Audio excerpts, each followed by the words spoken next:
শ্রদ্ধেয় শিক্ষক মণ্ডলী, IPEMIS integrated primary education management information সিস্টেমে অনেকগুলো পরিবর্তন আনা হয়েছে। একটা নতুন সফটওয়্যার আপডেট দেওয়া হয়েছে। এখানে এই আপডেটে বেশ কিছু বাগ বা সিস্টেমের অভ্যন্তরীণ সমস্যা সমাধান করা হয়েছে।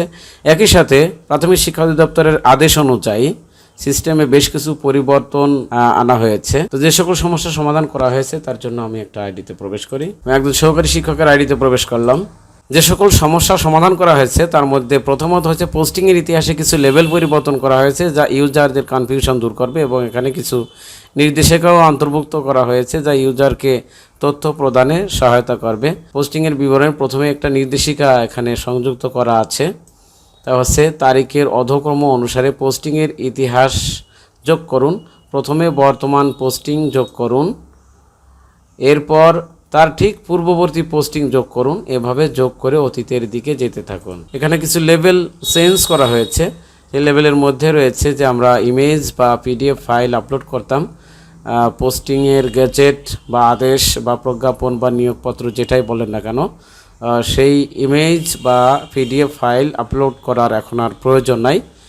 সেই অপশনগুলো উঠিয়ে দেওয়া হয়েছে।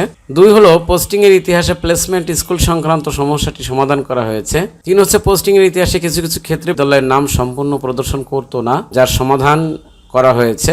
4 হচ্ছে স্কুলগুলোর জন্য নতুন নিয়োগপ্রাপ্ত শিক্ষক যোগ করার ক্ষেত্রে একটা সমস্যা ছিল, যার সমাধান করা হয়েছে, যা প্রধান শিক্ষকের আইডি থেকে যোগ করার কথা ছিল। 5 নম্বর সংশোধন হচ্ছে তথ্য অনুমোদনের সময় অনুমোদনকারী চাইলে যে কোনো তথ্য সংশোধন করে অনুমোদন দিতে পারবেন, অর্থাৎ সহকারী শিক্ষকগণের তথ্য প্রধান শিক্ষক সংশোধন করে তারপর অনুমোদন দিতে পারবেন। 6 হচ্ছে অনেকের ক্ষেত্রে চাকরির অবস্থা অজানা প্রদর্শন করত, এটি সমাধান করা হয়েছে, অর্থাৎ এই কর্মরত, এখন আগে এটি অজানা ছিল। 7 হচ্ছে বেশ কিছু ফিল্ডের জন্য সর্বোচ্চ ডাটা লেংথ বা ফিল্ড সাইজ ফিক্সড করা হয়েছে, যার মাধ্যমে অনেক অপ্রত্যাশিত সমস্যার সমাধান হয়েছে। এই ছবি আপলোডের ক্ষেত্রে এটা সর্বোচ্চ 10 মেগাবাইট পর্যন্ত দেওয়া যাবে, আর সিগনেচারের ক্ষেত্রে সর্বোচ্চ 2 মেগাবাইট পর্যন্ত আপলোড দেওয়া যাবে। এরপর নাম্বার 8, কিছু বিদ্যালয়ের ক্ষেত্রে দেখা গিয়েছে যে কোনো শিক্ষকই সিস্টেমে লগ ইন করতে পারছিলেন না। এই সমস্যাটিও সমাধান করা হয়েছে। এটি যে কেউ এখন সিস্টেমে প্রবেশ করতে পারবেন, লগ ইন করতে পারবেন। এরপর আসি প্রাথমিক শিক্ষা অধিদপ্তরের আদেশ অনুযায়ী যে সকল পরিবর্তন আনা হয়েছে। 1, সকল ধরনের পেন্ডিং অ্যাপ্রুভ রিকোয়েস্ট এখন থেকে প্রাশীয় এর সুপার অ্যাডমিন ইউজার দেখতে পাবেন। সুপার অ্যাডমিন ইউজার যিনি আছেন প্রাথমিক শিক্ষা অধিদপ্তরের, তিনি সকল অ্যাপ্রুভ রিকোয়েস্ট পেন্ডিং থাকলে সেগুলো দেখতে পাবেন। 2, বর্তমানে কেবলমাত্র নিজের প্রোফাইল পিকচার ও স্বাক্ষরের স্ক্যান কপি আপলোড করা লাগবে। এই প্রোফাইল পিকচার, এখানে প্রোফাইল পিকচার দিতে হবে এবং স্বাক্ষর আপলোড করতে হবে।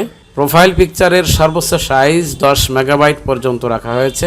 স্বাক্ষরের স্ক্যান কপির সর্বোচ্চ সাইজ 2 মেগাবাইট পর্যন্ত ফিক্সড করা হয়েছে। 3, নিয়োগের বা বদলির গেজেট, শিক্ষাগত ডিগ্রির সার্টিফিকেট, ট্রেনিংয়ের সার্টিফিকেট, জন্ম সনদ, NID কপি ইত্যাদি ডকুমেন্ট এর স্ক্যান কপি আপলোড করার অপশন তুলে নেওয়া হয়েছে।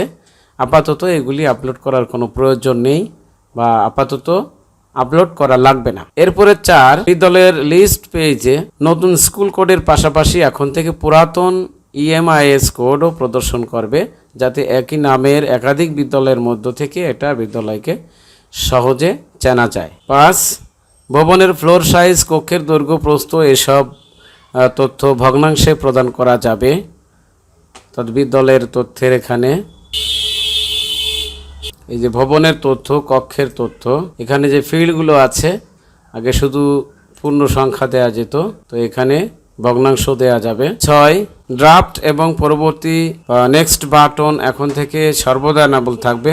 ভুল তথ্য প্রদান করে ড্রাফট বা পরবর্তী বাটনে ক্লিক করলে তথ্য সংশোধন করার জন্য ইউজারকে যথাযথভাবে মেসেজ প্রদর্শন করা হবে। অর্থাৎ আগে যে বিভিন্ন সমস্যাগুলো দেখা দিচ্ছিল, যে বিভিন্ন বাটন বা বিভিন্ন অপশন বা বিভিন্ন ট্যাব এটা ইনঅ্যাক্টিভ ছিল, এটা এখন সক্রিয় থাকবে এবং ভুল তথ্য প্রদর্শন করলে অবশ্যই মেসেজ দিবে।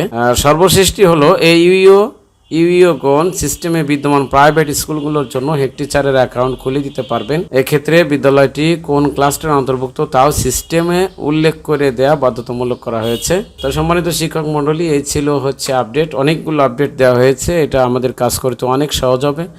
আশা করি নিজের কাজ নিজে করুন, নিজের আইডি পাসওয়ার্ডের নিরাপত্তা নিজেই রাখুন এবং নিজের ব্যক্তিগত ও পেশাগত তথ্য দোকানে বা অন্য কোনো জায়গায় দেয়া থেকে বিরত থাকুন। ধন্যবাদ। ডিয়ার অনারেবল ভিউয়ার, ভিডিও ভালো লাগলে লাইক দিবেন, পরামর্শ বা প্রশ্ন থাকলে কমেন্টস করুন। আপনি যদি চ্যানেলটি সাবস্ক্রাইব না করে থাকেন তাহলে এখনই সাবস্ক্রাইব করার জন্য অনুরোধ করছি এবং পাশে থাকা বেল আইকনে ক্লিক করে অল সিলেক্ট করুন, তাহলে পরবর্তী ভিডিওগুলোর নোটিফিকেশন আপনি পেয়ে যাবেন।